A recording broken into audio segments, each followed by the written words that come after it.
Irmãos, nós vamos então começar o nosso estudo sobre este tema, o cristão e a oração. Vamos orar mais uma vez. Pai Santo, te damos graças pela Tua palavra, que o Senhor nos trouxe nesta manhã, ó Pai, confrontando os nossos pecados. Pedimos que continue nos tratando, para que nos pareçamos cada vez mais com Cristo. E agora, Pai, quando estudaremos a Tua palavra neste tema tão importante, pedimos a Tua graça, para que não seja a nossa opinião, mas para que seja a Tua palavra falando em cada coração, Pai. Alimenta-nos mais uma vez, é o que nós pedimos em nome de Jesus. Amém. Muito bem, irmãos, nós vamos tratar sobre este tema, que é o tema do cristão e a oração. Esse é um tema conhecido de todo crente, não é? É difícil falar alguma novidade nesse assunto, mas ele é um assunto necessário, não pelo que nós não sabemos, mas pelo que nós não fazemos, não é? Todo crente sabe que a oração é como que a respiração da alma, que nós precisamos de fato de oração, de vida de oração. O problema não é esse. O problema é que de vez em quando Deus tem que puxar a nossa orelha para a gente obedecer, para a gente se dedicar mais a uma vida de oração. Esse é o plano então. Eu vou trazer aqui a base da palavra sobre a oração. O nosso estudo tem duas partes. O primeiro vai falar sobre a necessidade do cristão quanto à oração, e depois sobre a utilidade, no seguinte sentido: quais são as aplicações da oração? A oração, ela visa o quê? Então, necessidade e utilidade. Eu começo citando um pastor chamado Charles Rimmel, e ele disse o seguinte: Forsyth disse uma vez: o pior pecado é a falta de oração. Geralmente pensamos em assassinato, adultério ou roubo entre os piores, mas a raiz de todo pecado é a autossuficiência, a independência de Deus. Quando deixamos de esperar em oração pela orientação e força de Deus, estamos dizendo com nossas ações, se não com nossos lábios, que não precisamos dele. Então, quando nós não oramos, nós estamos confiando em nós mesmos. Nós estamos achando que, como nós dizemos, nós damos conta do recado. Não precisa envolver Deus nisso. E aí nós vamos mostrando uma independência pecaminosa, porque nós não fomos feitos para confiar em nós mesmos. Nós fomos feitos para confiar em Deus. E na medida que nós não oramos, nós, às vezes sem saber, estamos dizendo: Deus, pode deixar que eu dou conta. Então veja a gravidade de nós não orarmos.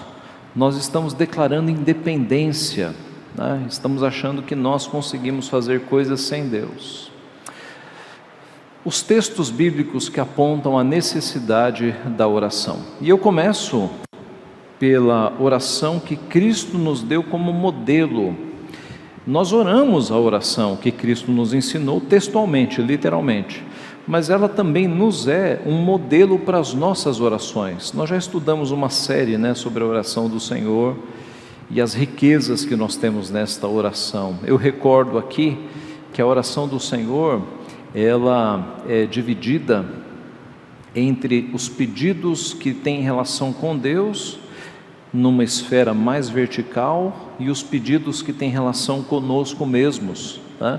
Então, Pai nosso que estás nos céus, é o vocativo: santificado seja o teu nome, que o teu nome seja santo. Venha o teu reino, que o teu reino, que o teu domínio venha sobre nós, que a tua vontade seja feita na terra como é feita no céu, que nós te obedeçamos da mesma forma que os anjos te obedecem, que nós te obedeçamos também. Então veja que os 3 primeiros pedidos da oração dominical têm uma relação com as coisas de Deus. E aí isso já nos ensina, porque como ela é modelo, ela nos ensina. Quando nós vamos orar, ao invés de entrar nos nossos pedidos de imediato, nos lembremos das coisas de Deus. Senhor, que o teu reino avance sobre a terra, que as pessoas sejam convertidas, que a tua vontade se faça, que o teu nome seja santo. Então é um modelo para a nossa oração.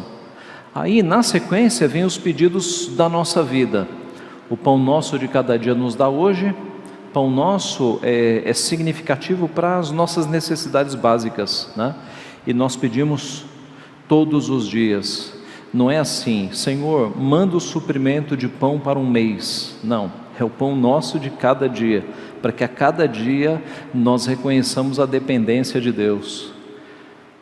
Perdoa-nos as nossas dívidas, assim como nós perdoamos os nossos devedores. Senhor, que eu seja tão perdoador e generoso com os outros, como o Senhor é comigo. Perdoa as nossas dívidas, assim como nós perdoamos os nossos devedores. Não nos deixes cair em tentação. Quando eu for tentado, mas livra-nos do mal. Quando eu for tentado, que eu não caia. Quando em tentação, não me deixa cair. Essa é a ideia. A gente não está pedindo para não entrar em tentação, mas quando em tentação, para não cair. Não nos deixe cair em tentação. Quando em tentação? Porque livra-nos do mal, porque teu é o reino, o poder e a glória para sempre. Então note, se a oração não fosse necessária, Cristo não teria nos ensinado um modelo de oração. Ele diz, vós orareis assim, orem assim. Essa é a forma certa, orem assim. Enquanto preparava o estudo, eu li um autor que dizia o seguinte: Cristo não nos ensinou uma forma de pregar. Ele disse, pregue o evangelho, mas ele não disse, olha, use esses 3 pontos, essas divisões. Não, ele nos ensinou a orar. A orar, ele ensinou detalhadamente como nós devemos orar. Então veja a importância da oração na vida de todo cristão, crianças, adolescentes, jovens e adultos, anciãos. Vigiai e orai, para que não entreis em tentação. O espírito na verdade está pronto, mas a carne é fraca. Quem disse isso? Jesus. Ali no Getsemane, né? Vigiai e orai, para que não entreis em tentação. O espírito na verdade está pronto, mas a carne é fraca. Então a oração é uma forma de nós nos fortalecermos contra as tentações. Pessoas que estão sem orar ou que não têm prática de oração, quando vêm as tentações, geralmente eles vão estar fracos, eles vão cair.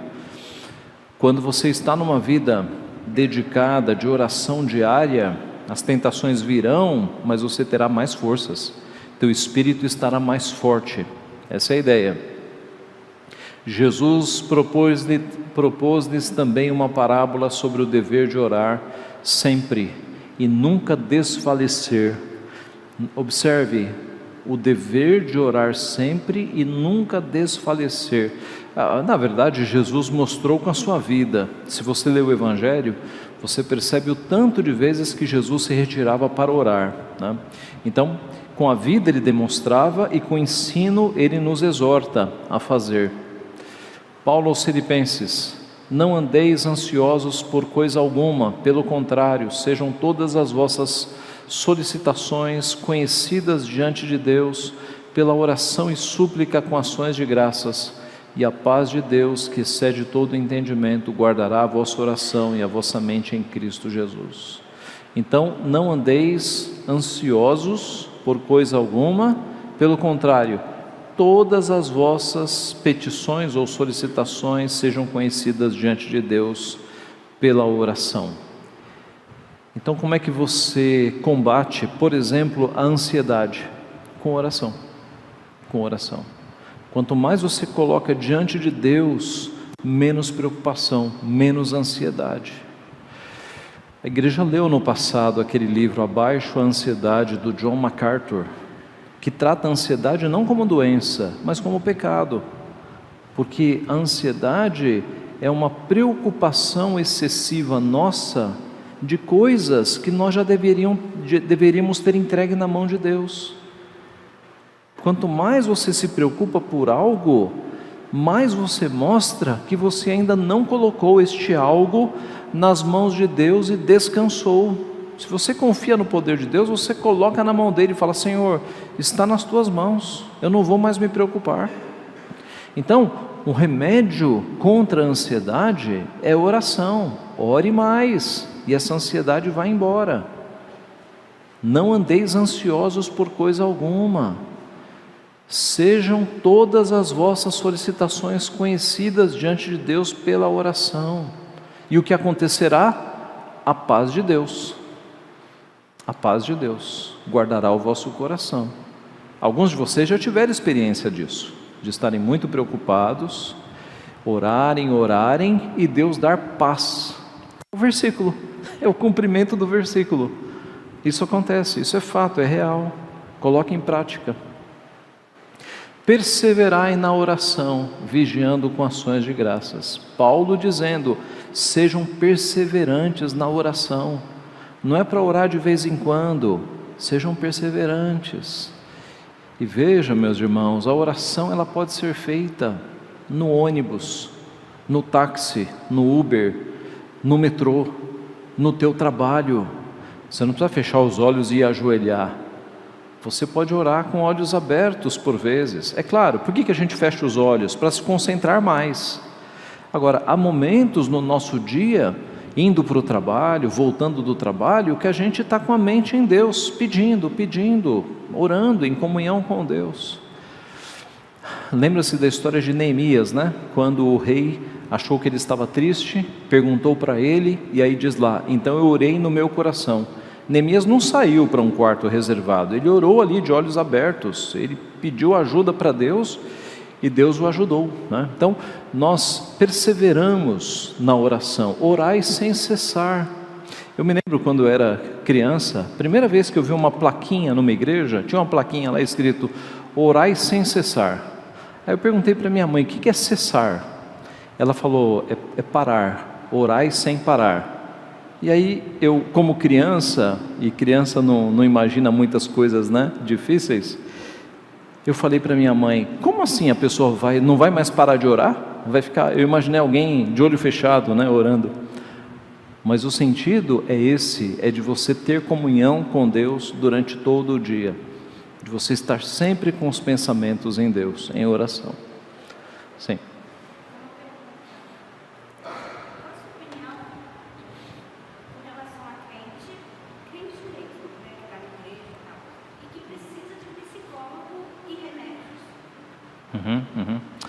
Denise perguntou aqui sobre psicologia, remédios.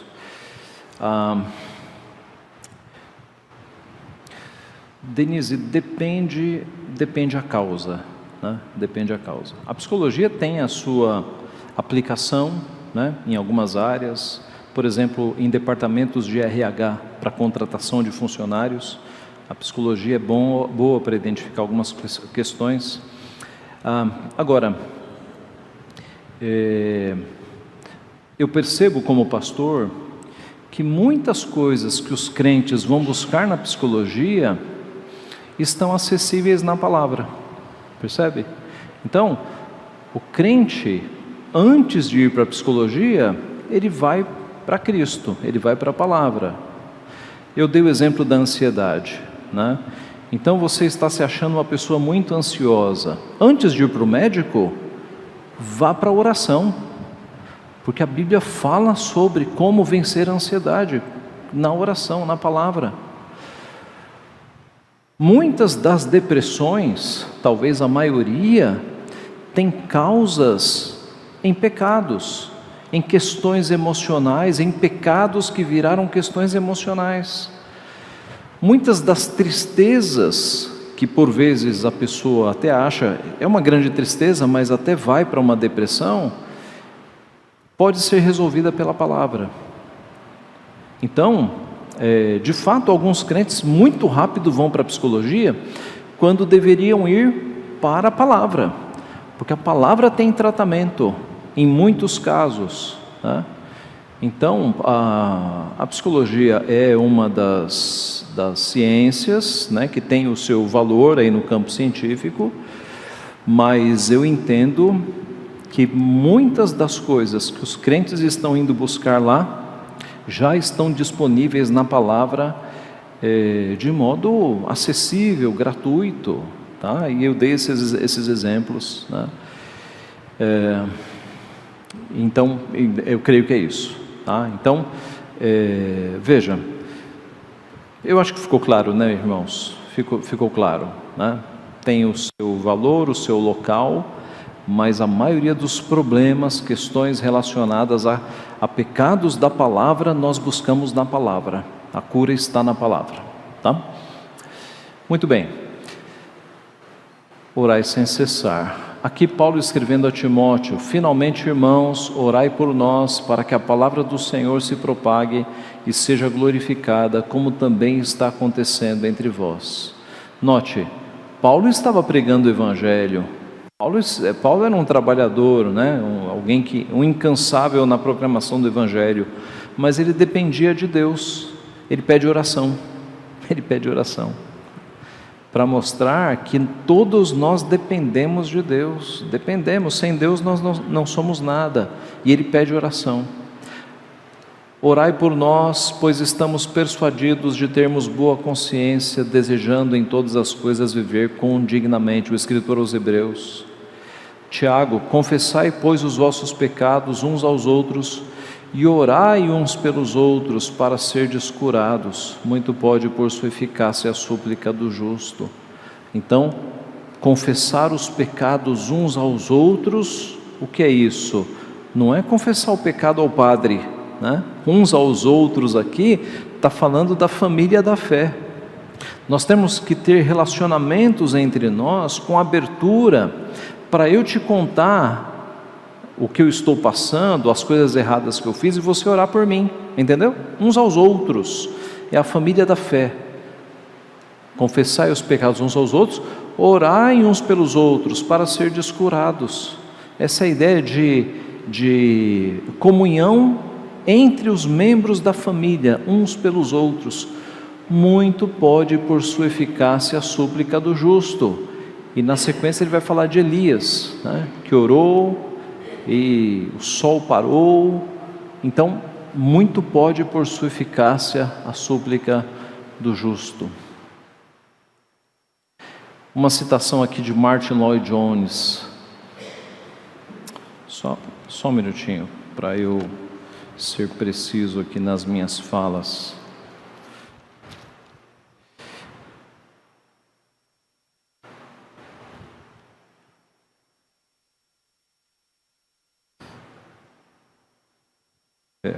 O sol parou é outra história, né? Elias, homem semelhante a nós, sujeito aos mesmos sentimentos, orou com instância para que não chovesse sobre a terra, e por 3 anos e 6 meses não choveu. Orou de novo, e o céu deu chuva, e a terra fez germinar seus frutos. Então essa é a sequência correta do texto. Aqui o pastor Martin Lloyd Jones escreveu o seguinte: quando o homem está falando com Deus, ele está no auge.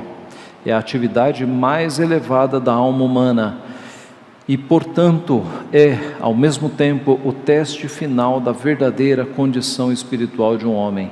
Não há nada que diga tanto a verdade sobre nós como cristãos, quanto nossa vida de oração. Tudo o que fazemos na vida cristã é mais fácil do que a oração. Então, Lloyd Jones está falando da atividade elevada que é a oração. A verdadeira prova da vida cristã é a oração. Um crente que não ora, ele está mostrando sequidão espiritual, frieza espiritual. E é, por outro lado, a coisa mais difícil, mais desafiadora. Por que é tão difícil orar? Por conta dos nossos pecados, por conta do nosso velho homem que não quer orar. E aí nós fazemos o quê? Nós sabemos o que é o certo e nós vamos orar mesmo sem querer. e o nosso ser vai sendo transformado e o gosto vai vindo pela oração. Vamos falar sobre a utilidade da oração agora. Quais são os pontos pelos quais nós usamos a oração, né? A oração é para adorar a Deus. A oração é utilizada para adorar a Deus. Então, um exemplo de 2 Reis, a oração de 2 Reis, oração de Zedequias. Vamos conferir aqui, 2 Reis 19. 2 Reis 19. 2 Reis 19, 15 e 16.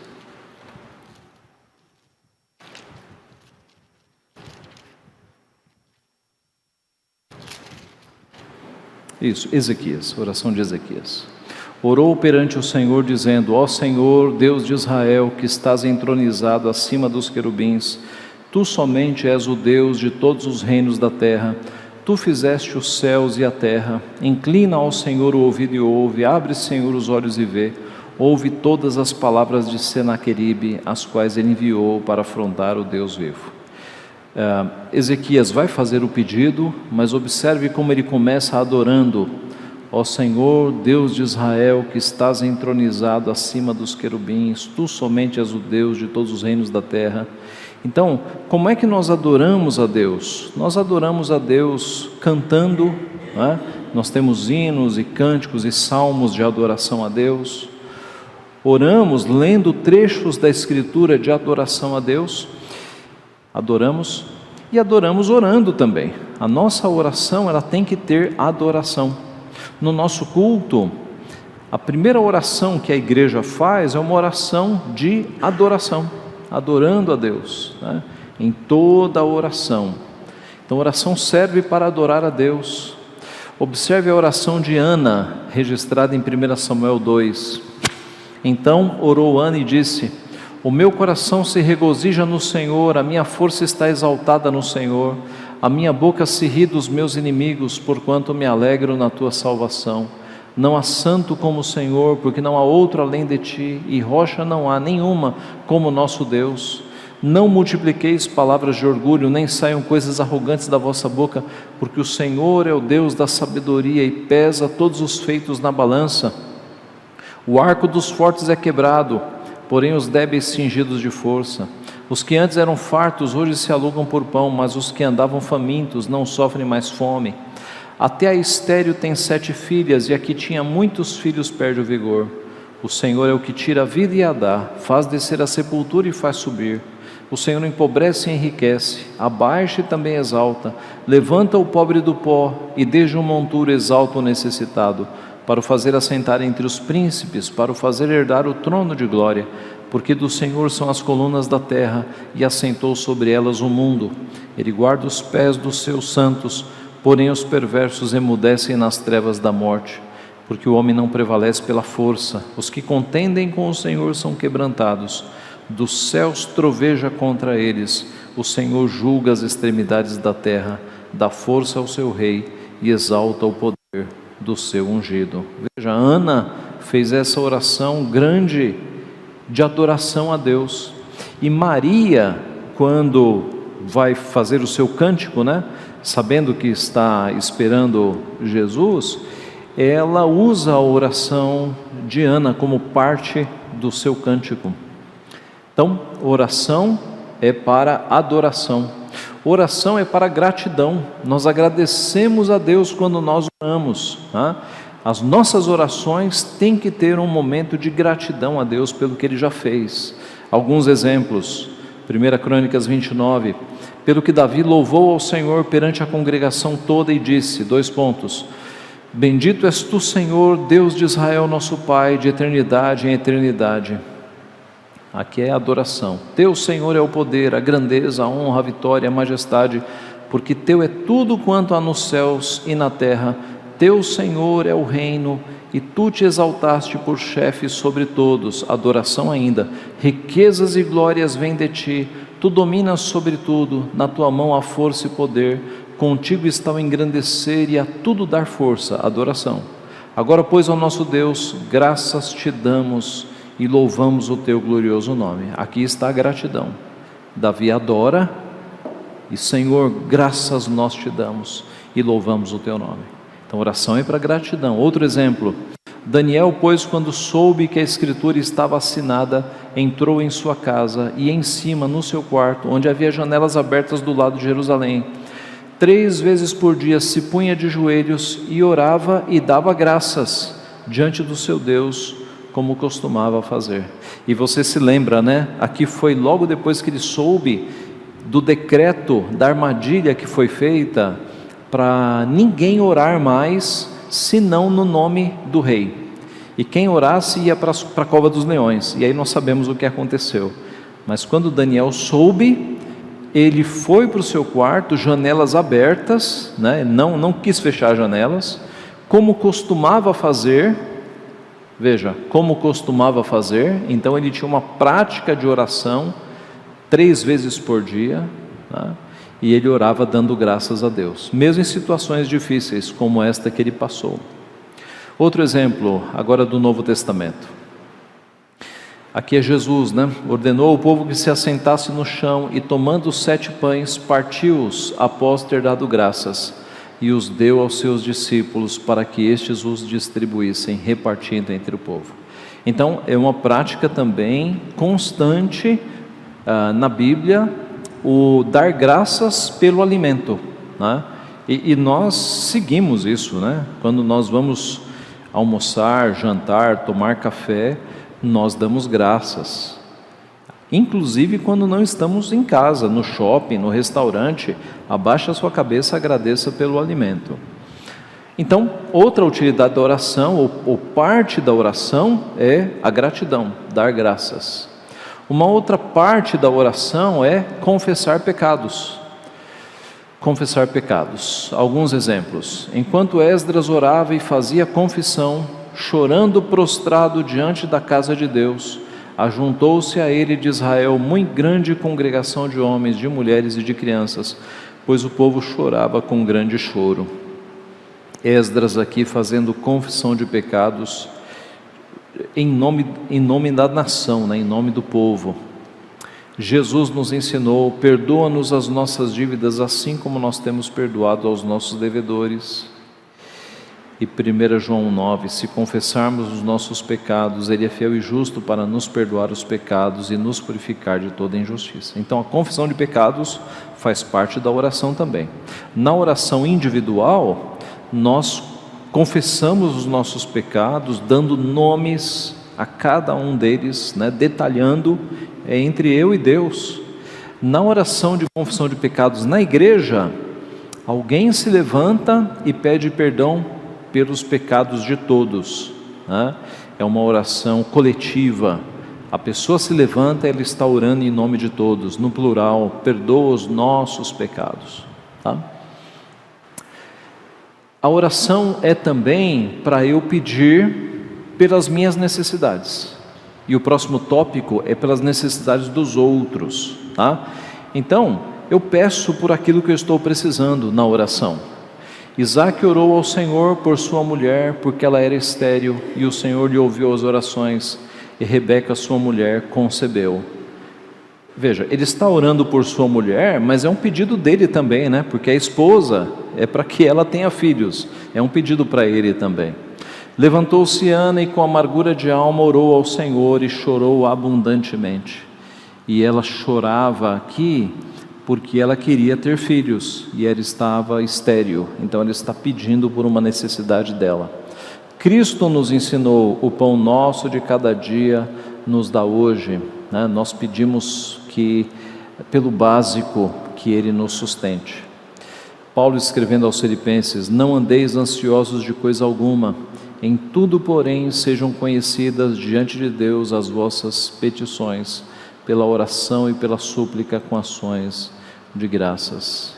Então, meus irmãos, nós pedimos por aquilo que nós precisamos, né? É o que Cristo nos ensinou. Eu estou desempregado, eu vou orar pedindo emprego. Eu estou passando por uma enfermidade, eu vou pedir para Deus me curar, me dar a restauração. Eu estou passando por problemas na educação dos meus filhos, eu vou pedir ajuda a Deus.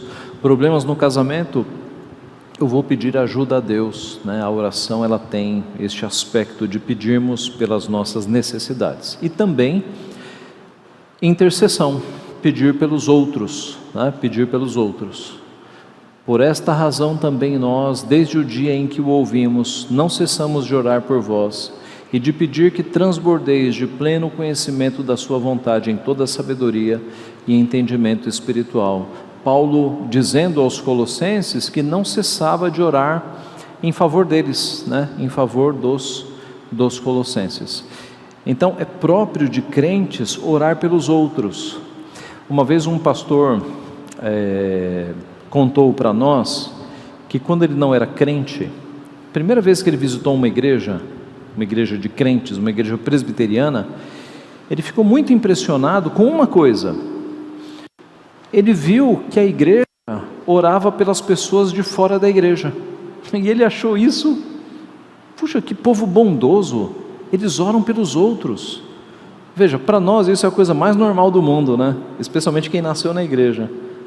Mas para ele, hoje ele é pastor, ele na época um não crente, ele achou isso de uma bondade, as pessoas de dentro da igreja se preocupando em orar pelas pessoas de fora que nem crente eram. Ele falou, puxa, que povo mais bondoso.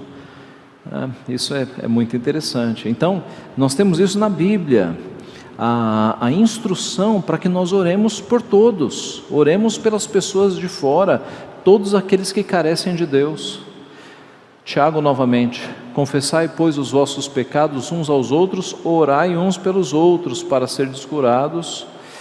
1 Timóteo 2, 1 e 2, antes de tudo, pois, exorto que se use a prática de súplicas, orações, intercessões, ações de graças em favor de todos os homens, em favor dos reis, de todos que se acham investidos de autoridade, para que vivamos vida tranquila e mansa, com toda piedade e respeito. Você deve ter reparado que nos nossos cultos, nós oramos pelo presidente da República, pelos ministros, pelas autoridades constituídas, seja de qual partido for, meus irmãos. A Bíblia manda nós orarmos pelos reis, por aqueles que estão investidos de autoridade. Então a nossa função é orar por eles, para que Deus os abençoe, para que Deus lhes dê sabedoria, até para que Deus os converta, não é? Nós devemos orar. O povo de Deus, ele obedece ao seu Senhor. Então, a oração é para intercessão também. E a oração não é apenas para nós pedirmos, ou apenas para nós agradecermos, orarmos, agradecermos ou adorarmos. A oração é em si um exercício de comunhão com Deus, Nós mostramos que amamos a Deus quando nós conversamos com Ele. Como é que você pode dizer que ama alguém se você não conversa com a pessoa? Que relacionamento é esse? Que você diz que ama a pessoa, mas nunca conversou com a pessoa, ou não conversa? Não bate, né? É incoerente. Então, o próprio ato de orar é um exercício de comunhão com Deus, de um filho conversando com o pai, de uma filha conversando com o seu pai, e é por isso que deve ser constante. Veja alguns textos. O sacrifício dos perversos é abominável ao Senhor, mas a oração dos retos é o seu contentamento. A oração dos retos, dos filhos, é o contentamento de Deus. Então há aqui um relacionamento de proximidade com Deus e de agrado de Deus. Deus se alegra com a oração dos seus filhos. Está alguém entre vós sofrendo? Faça oração. Está alguém alegre? Cante louvores. Especialmente aqui, está alguém sofrendo? Faça oração. Você vai pedir para que o sofrimento acabe, mas muito antes disso, é você correr para o teu Pai, você ter comunhão com o teu Pai. Bendito seja Deus que não me rejeita a oração, nem aparta de mim a sua graça. Veja a emoção que está envolvida nesse texto. Bendito seja Deus que não me rejeita a oração, nem aparta de mim a sua graça. Quer dizer, nós podemos orar, Deus ouve e Deus não rejeita a nossa oração. Ele sempre ouve a nossa oração. E Ele sempre vai responder. Às vezes Ele responde com sim, com não ou com espere, né? No tempo dele, Ele vai dar uma resposta. Veja Jesus, Ele porém se retirava para lugares solitários e orava. Jesus, de novo, é o maior exemplo. Por quê? Jesus não tinha que pedir perdão por pecados. Jesus era o Filho de Deus, cuidado por Deus até sem pedir, não é? Por que Jesus orava? Comunhão.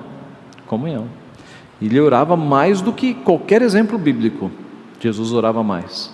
Então, oração é comunhão. Invertendo, se Jesus, que não tinha pecado, não parava de orar, quem dirá nós? Como é que a gente se descuida de uma vida de oração?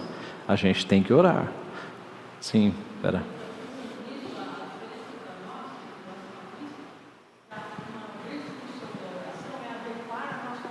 A vontade dele, né? Isso, boa palavra. Alguém já disse que a oração não muda a Deus, muda a nós, né? Na medida em que a gente ora, nós vamos nos adequando às coisas de Deus, vamos nos tornando submissos à vontade de Deus. É possível você ir para a oração com um pensamento, talvez de raiva, de vingança, e aí terminou a oração, você está com outro pensamento, porque você se submeteu, você orou, e Deus te tratou na oração. Você levanta da oração diferente. Isso é muito comum, tá? Então note, por que nós oramos? Para ter comunhão com Deus. Jesus gastava tempo em oração, nós também precisamos. Algumas observações finais. Primeira, a oração é feita ao Pai. Aqui falando de pessoas da Trindade. Pastor, eu devo orar ao Espírito Santo? Não. A forma é orar ao Pai, tá? Eu devo orar a Jesus? Não. A forma é orar ao Pai. Essa é a forma. Nós oramos ao Pai, em nome de Jesus, sabendo que o Espírito Santo intercede por nós, porque nós não sabemos orar direito. Então a Trindade na oração está nessa ordem, tá? Eu vejo muitos crentes orarem assim: Senhor Jesus, nos abençoa, Senhor Jesus. Não, tá certo não. Nós oramos ao Pai, tá? Foi o que Cristo nos ensinou. Jesus falou: portanto vós orareis assim, Senhor Jesus? Não, Pai nosso que estás nos céus, ok? Nós oramos ao Pai. A oração é feita em nome de Jesus. Nós terminamos a oração dizendo: em nome de Jesus, amém. Porque toda a obra, todo acesso ao Pai é por causa de Cristo. Ele é o nosso mediador, é por Ele que nós temos acesso ao Pai. Então toda a oração que nós fazemos em nome de Jesus. Veja aqui: naquele dia nada me perguntareis, em verdade vos digo, se pedirdes alguma coisa ao Pai, Ele vô-lo concederá em meu nome. Ora, olha a oração aqui, a gente pede ao Pai em nome de Jesus, tá? E o que significa em nome de Jesus no final da oração? Será que é apenas uma fórmula automática? Não, de jeito nenhum. Significa que tudo o que nós estamos pedindo é como que assinado por Jesus, tá? Eu vou dar um exemplo aqui que eu já dei em outras ocasiões. Imagine que você pegue um cheque aqui da igreja, está lá no cheque, né? Igreja Presbiteriana de Vila Guarani. Leve até um bar da esquina, um cheque da Igreja Presbiteriana de Vila Guarani, e chega lá e pede um engradado de aguardente, a famosa pinga. Me vê aí um engradado de 51, Eu acho que o dono do bar vai estranhar alguma coisa, né? Ué, como assim? Um cheque de igreja pedindo esse tipo de coisa?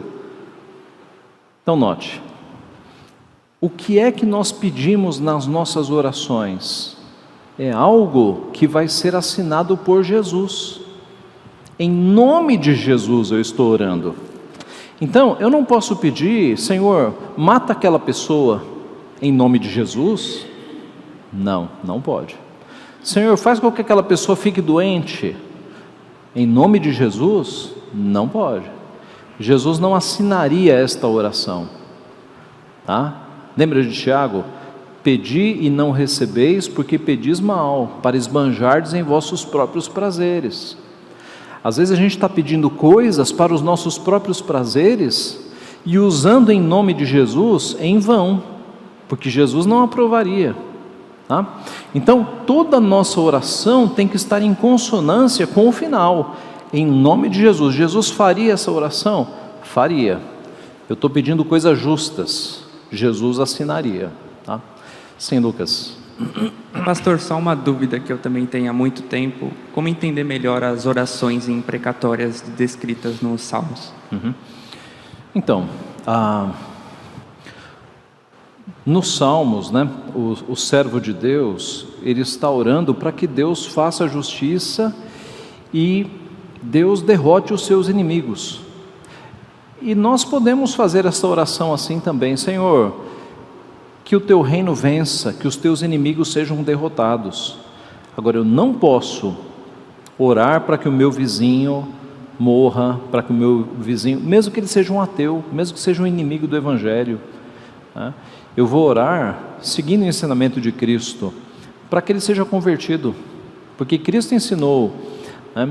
Orai pelos que vos perseguem, não amaldiçoeis, orai pelos que vos perseguem. E quando nós vemos, meus irmãos, alguns inimigos do Evangelho se convertendo, aí isso fica cada vez mais claro, né? Lembremos-nos de Paulo. Paulo foi um grande inimigo do Evangelho. Nós vemos em alguns versículos o medo que os cristãos tinham de Paulo, e Deus o quebrou, né? Então, a oração imprecatória do Antigo Testamento era nesse sentido: Senhor, acaba com os teus inimigos, lato sensu, num senso grande, né?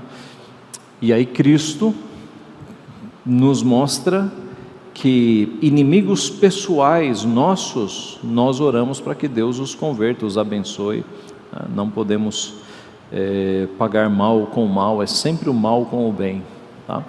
Sim.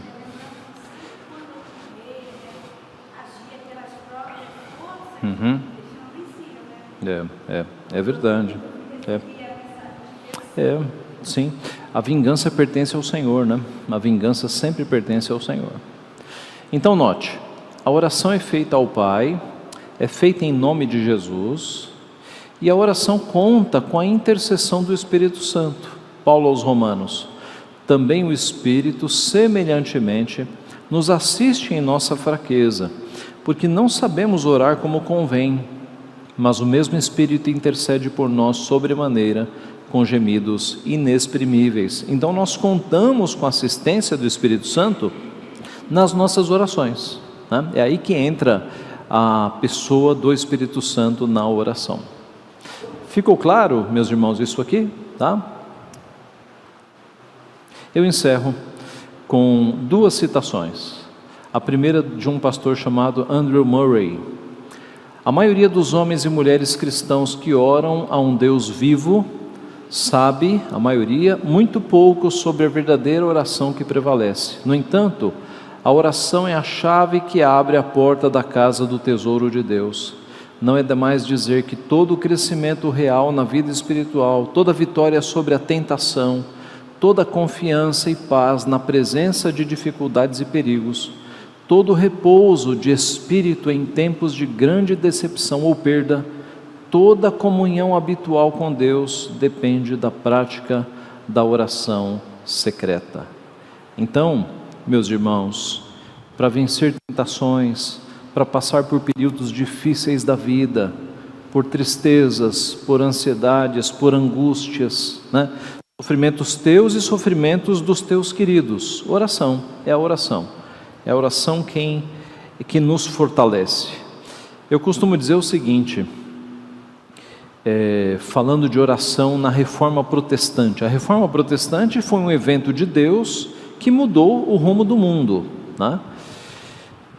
Quando você lê um sermão de Martinho Lutero, e alguns estão disponíveis, você lê e você não acha assim grande coisa. Mas aí quando você investiga a vida de Martinho Lutero, você descobre que ele orava 3 horas por dia. 3 horas por dia, todos os dias.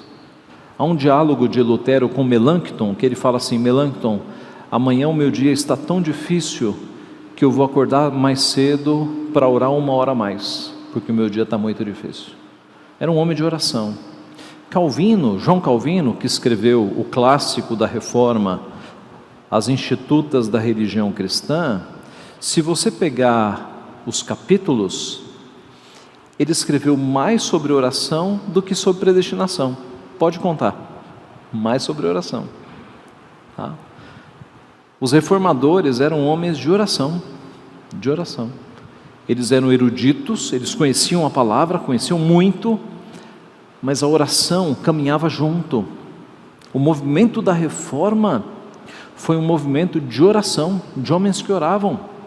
Nós já vimos aqui na aula sobre a Assembleia de Westminster, aquela grande reunião, né, que durou 5 anos e meio, 1640, 1646, mais ou menos isso, que tinha ali uma seleção de homens conhecedores das Escrituras, né? Mas eram homens de oração. Um deles descreve um dia de devoção, que geralmente era sexta-feira, que era um dia basicamente de oração e de leitura da palavra, orações de 2 horas de duração, né? Uma oração. Então, meus irmãos, não nos descuidemos. A nossa vida tem que ser uma vida de leitura da palavra, de conhecimento das coisas de Deus, mas de oração. É a oração que nos dá força, nos dá comunhão com Deus. Alguém tinha pedido a palavra, Silvana? Não, que o senhor falou de Lutero, né, que orava normalmente 3 horas por dia e teve um dia difícil, que ele ia ter mais difícil ainda, que ele ia acordar mais cedo para acrescentar mais 1 hora a oração. Então, eu entendo que todas as coisas contribuem para o bem daqueles que amam a Deus. Então, as dificuldades que nós temos, para o crente, ele, com a ajuda do Espírito Santo, ele vai identificar que é bênção, porque você vai ajoelhar. É uma forma de que, pelas dificuldades, você ajoelha, você ora, né? E a maioria de nós fazemos assim, né? Sim, sim. E Deus faz isso, né? Deus, por vezes, vê um filho que está meio relapso na oração, e Deus permite uma adversidade para trazer o filho para a oração. Não tenha dúvida, tá? Que Deus permite algumas coisas para que nós nos dediquemos mais à oração, tá? Uma outra citação aqui do conhecido Charles Spurgeon, pastor batista: nunca veremos muita mudança para melhor em nossas igrejas em geral, até que a reunião de oração ocupe um lugar mais alto na estima dos cristãos. Veja, a importância da reunião de oração de uma igreja. Geralmente as igrejas brasileiras contam aí com 10, 20% da presença dos membros na reunião de oração, tá? E então, uma igreja que ora pouco é uma igreja fraca, meus irmãos. A nossa reunião de oração deveria estar cheia dos crentes, cheia de pessoas, porque quanto mais uma igreja ora, mais forte esta igreja fica. Os membros individualmente são fortes, e como nós somos um corpo, quando você tem várias pessoas da igreja fracas, isso reflete no corpo, né? A Bíblia fala sobre isso. Quando um órgão do corpo está doente, todo o corpo sofre. Então fica o nosso convite mais uma vez: participe da reunião de oração da tua igreja, é importante, no meio da semana, 1 hora, é importante. Faça um esforço para participar, porque a saúde espiritual de uma igreja, meus irmãos, está justamente nos membros buscando oração. Isso é muito importante, faça esse esforço. E aqui nós terminamos. Alguma contribuição, presbítero Marcos? Dentro desses comentários e lembrando também a respeito da providência divina, então eu vou fazer uma leitura aqui breve do capítulo 5 lá da nossa Confissão de Fé. Tem 2 itens lá, o 2 e 3, e que eu gostaria que talvez o senhor pudesse fazer algum comentário. Posto que em relação à presciência ao decreto de Deus, que é a causa primária, todas as coisas acontecem imutável e infalivelmente. Contudo, pela mesma providência, Deus ordena que elas sucedam necessária, livre ou contingentemente, conforme a natureza das causas secundárias. Aí, seguindo, na sua providência ordinária, Deus emprega meios, e Ele é livre para operar com eles ou não. Então, eu gostaria que o senhor comentasse a respeito da oração e meio secundário para a materialização da vontade de Deus. É de fato um mistério, né? São as águas profundas. O fato de que Deus ordenou todas as coisas. O salmista diz: meus dias foram escritos, e no teu livro foram escritos todos os meus dias, quando nenhum deles havia ainda, né, no Salmo 139. Quer dizer, Deus antes da criação do mundo decretou todas as coisas, porém, de uma forma que nós não conseguimos alcançar, Deus usa as nossas orações dentro dos seus planos. São as causas secundárias, né? Nós somos as causas secundárias. A causa primária é sempre Deus. O que Ele decretou acontecerá. Mas no seu decreto, Ele envolve as orações dos santos. São as causas secundárias. Então Ele trabalha até sem meios. Ele pode fazer cair do céu fogo e enxofre para acabar com Sodoma e Gomorra, sem usar anjos, sem usar exército, sem usar ninguém. Mas Ele trabalha muitas vezes usando meios, usando homens e usando as nossas orações também, né? Então eu creio que é aí que se encaixa a providência e o decreto de Deus operando dentro daquilo que Ele determinou, usando como meio as nossas orações. Agora, como Ele faz isso, concorrer e cooperar e colaborar as nossas orações com a sua providência, nos é um mistério, mas Ele faz. Sim. Complementando isso da minha convicção também, apontar a gravíssima desobediência nossa em não orar e não fazer as petições, não solicitar as intercessões, quando nós vemos uma necessidade que está de acordo com a vontade de Deus. Então nós estamos desobedecendo uma ordenação de Deus para sermos causa secundária na materialização da sua vontade. É verdade, né? O cristão, ele recebe a ordem de orar, né? Então, a nós não cabe perguntar, por que eu vou orar se Deus já ordenou? Não, mandou orar, nós obedecemos, né? Se Ele nos manda orar, nós oramos. E Deus sempre nos dá aquilo que é bom para nós, porque na verdade, meus irmãos, a glória de Deus não é aumentada por causa das nossas orações. Ele já é glorioso. Antes da criação do mundo, Ele já era perfeito. Nós é que somos trabalhados, aperfeiçoados, santificados na oração. Então, quando Ele nos manda orar, não é porque Ele vai ter um benefício, o benefício vai ser nosso, nós seremos aperfeiçoados. É um Pai que quer o nosso bem, e a oração é para o nosso bem. Esse é o ponto. Mais alguma colaboração ou alguma dúvida? Fiquem à vontade. Muito bem, vamos encerrar. Sim, Denise.